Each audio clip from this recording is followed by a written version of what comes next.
Hello dear student, welcome back to a gradient learn hub.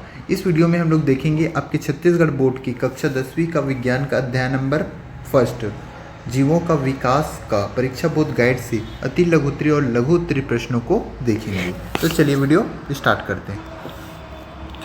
तो प्रश्न number पहला है हमारा, जैव विकास का सिद्धांत किसने दिया था? तो जैव विकास का सिद्धांत आपके चार्ल्स डार्विन ने दिया था। निमेषक पटल एवं अक्ल दाढ़ किसका उदाहरण है? तो ये अवशेषी अंग का उदाहरण है। अवशेषी अंग किसको बोलते हैं? ऐसे अंग जो क्या होते हैं, अनावश्यक होते हैं, तो उसको क्या बोलते हैं? अवशेषी अंग बोलते हैं। नेक्स्ट, समष्टि में उपस्थित जीनों की संख्या को क्या कहते हैं? तो समष्टि में उपस्थित जीनों की संख्या को क्या कहते हैं? जीन पूल कहते हैं। उसके बाद नेक्स्ट है प्रश्न नंबर चौथा, डी ब्रिज द्वारा दिए गए सिद्धांत का नाम बताइए। तो उसके सिद्धांत का नाम था उत्परिवर्तनवाद था। उसके बाद नेक्स्ट, डार्विन ने किस जहाज़ पे अन्वेषी यात्रा की थी? तो डार्विन ने HMS बीगल में यात्रा की थी। नेक्स्ट देख लेते हैं, लघु उत्तरी प्रश्न को देख लेते हैं। डार्विनवाद की व्याख्या वाली डार्विन की पुस्तक का नाम क्या है? तो उसके पुस्तक का नाम था प्राकृतिक वर्णवाद द्वारा जाति की उत्पत्ति, अर्थात origin of species by mean of a natural section. ये उनके पुस्तक का नाम था। नामक पुस्तक में डार्विनवाद का विस्तार से व्याख्या की गई है। नेक्स्ट देख लेते प्रश्न नंबर सेकेंड, जैव विकास किसे कहते हैं?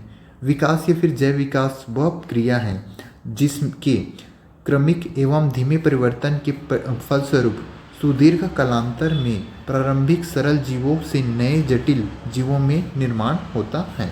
तो सिंपल वर्ड में अगर देखें तो जैव विकास किसको बोलते हैं? ऐसी प्रक्रिया है जिसमें जो सरल जीव है वो जटिल जीव में क्या करता है? समय के साथ परिवर्तित होता है। इसी प्रक्रिया को क्या बोलते हैं? जैव विकास बोलते हैं।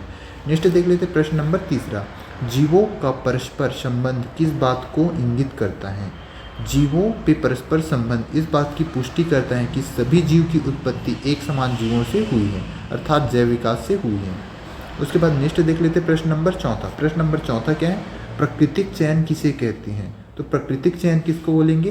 प्रकृति में होने वाली चयन की प्रक्रिया जिसमें भौगोलिक परिस्थिति के अनुकूल लक्षणों का चयन होता है, इसको क्या बोलते हैं? सिंपल से प्राकृतिक चयन बोलते हैं। मतलब सिंपल से जैसे कि कोई टाइगर है, वो क्या है? वाइट है, तो वो अगर प्रकृति के कारण से क्या हुआ है, अगर वो वाइट हुआ है तो उसको क्या बोलते हैं? प्राकृतिक चयन बोलते हैं। उसके बाद नेक्स्ट देख लेते हैं कृत्रिम चयन। तो नेक्स्ट क्वेश्चन है, कृत्रिम चयन क्या है? तो मनुष्य द्वारा चयनित लक्षणों के अनुसार जीवों में परिवर्तन लाने की प्रक्रिया को क्या बोलते हैं? कृत्रिम चयन बोलते हैं। मतलब मनुष्य अपने द्वारा क्या करेगा? किसी जीव में अपने अनुसार से लक्षण को क्या करेगा? परिवर्तन करेगा, तो उस प्रक्रिया को क्या बोलेंगे? कृत्रिम चयन बोलते हैं। नेक्स्ट होगा अनुकूलन किसे कहते हैं? अनुकूलन किसको बोलेंगे? किसी जीव का अपने आवास में ढल जाने की प्रक्रिया को हम क्या कहते हैं? अनुकूलन कहते हैं।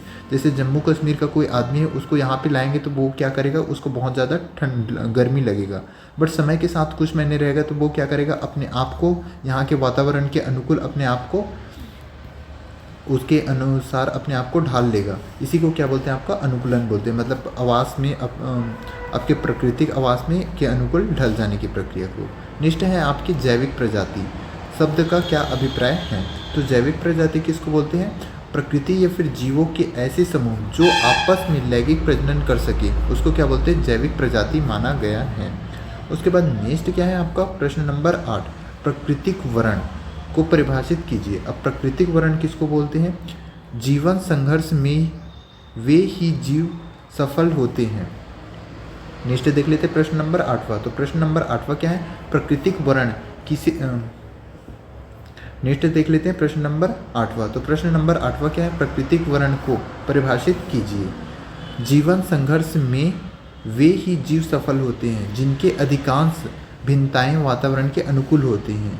इसे ही डार्विन के अनुसार प्राकृतिक वर्ण कहा जाता है। मतलब सिंपल से क्या होगा? प्रकृति के अनुसार उसमें क्या होना? भिन्नता आना किसी भी प्राणी में, उसको क्या बोलते हैं? प्राकृतिक वर्ण कहते हैं। नेक्स्ट देख लेते हैं प्रश्न नंबर 9वां, जीवों का विकास में चयन और अनुकूलन की भूमिका। तो जीवों के विकास में क्या होता है? चयन के कारण श्रेष्ठ जीवों का विकास हुआ। यह प्रकृति द्वारा स्वतः चलने वाली प्रक्रिया है और इन जीवों ने अपने प्राकृतिक आवास में ढल जाने की प्रक्रिया अनुकूलन है। मतलब अपने प्रकृति के अनुसार ढल जाने की प्रक्रिया क्या है? आपका अनुकूलन है। और चयन मतलब प्रकृति के द्वारा चयनित होना, मतलब श्रेष्ठ गुणों का विकास होना।